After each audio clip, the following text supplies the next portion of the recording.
three more important dimensions of pain: mental suffering, that is, of course, at the level of the mind; the physical pain, that is, of course, at the level of the physical plane; and the most abstract is the emotional pain, the one that lives at the level of the soul, connected with the spirit. Both light and darkness are energy that transfer information. The difference between them is that light transfer information that is organized, that is in order, while darkness transfer information that is in chaos, disorganized.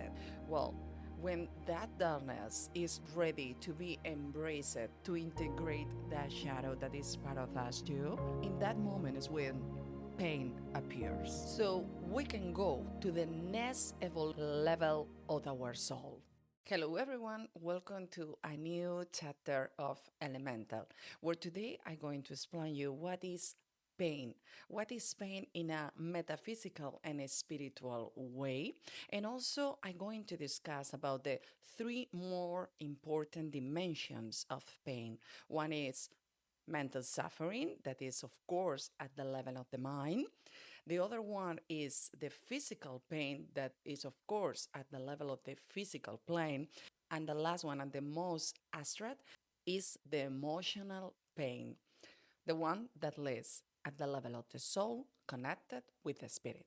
To explain what is pain in a metaphysical or spiritual way, I need to explain two concepts. One is the duality of the universe, and the other one is integration.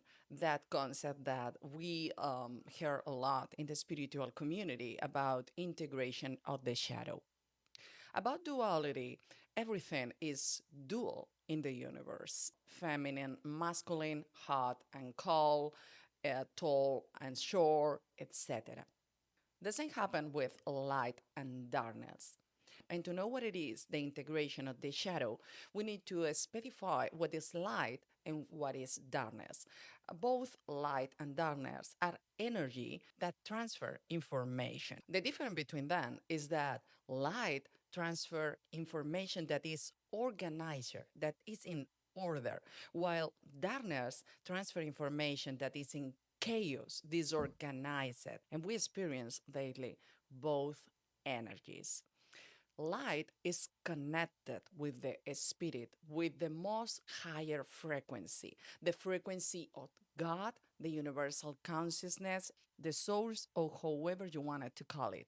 While darkness is very far from that frequency. Darkness lives in ignorance, while light lives in wisdom.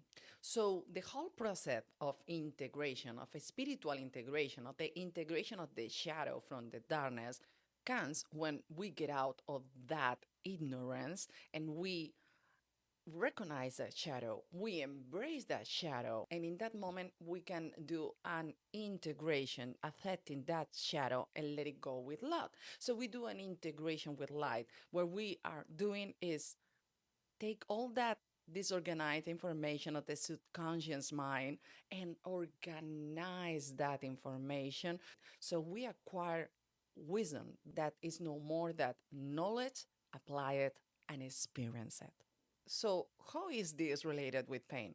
Well, when that darkness is ready to be embraced, to be integrated and transform that ignorance, that chaos, that disorganized information into order, into organized information, into light, to integrate that shadow that is part of us too, well, in that moment is when pain appears, when it's ready. So we can go to the next level of our soul. Now that we have clear what is light and what is darkness and how integrate that darkness and that pain comes to us because it's time to integrate that darkness. It's time to illuminate that darkness and organize that information into light, into the order, connecting with the higher frequency of God, the soul, the universal consciousness. It's important to know about the three dimensions of pain that we experience here on this plane. The first one is the mental suffering that lies at the level of the mind. The second one is the emotional pain that lies at the level of the soul. And the third one is the physical pain that lies at the level of the physical plane. Mental suffering is at level of thought, is our inner dialogue, is that dysfunctional dialogue that we tell to ourselves, blaming us, blaming others, judging others, doubting about ourselves, doubting about others. Remember that the ego aims for separation. The ego is always to blame others, just others, or doubt about others or about myself, because that is going to place me in a no man's land. It's going to make me feel separated from the source. It always aims for separation. So it's very important that you reprogram your brain to get out of the mental suffering. But something important that we need to know about mental suffering is that it's avoidable, but it's not avoidable at the first time. It's like we can get out or eat when we experience for the first time. An example is when we were young in our teenage years and we received, for example, rejection. The first time that we experienced that, we thought that we were going to die. Why? Because, well, that emotion is something that we needed to embrace, and there's is the emotional pain. But if we don't embrace that emotional pain, and we keep stuff in the rejection of the mind, in the mental suffering with all that dialogue, it's going to cause us more in the future to handle another reject. But if you did it like unconsciously, because regularly at that age we all do it unconsciously, if we embrace it, that pain of rejection, doing that grief, because at the end of the day, it's a grief. Every integration of a shadow is a grief. Is take all that information that I thought it was true because I was living in ignorance.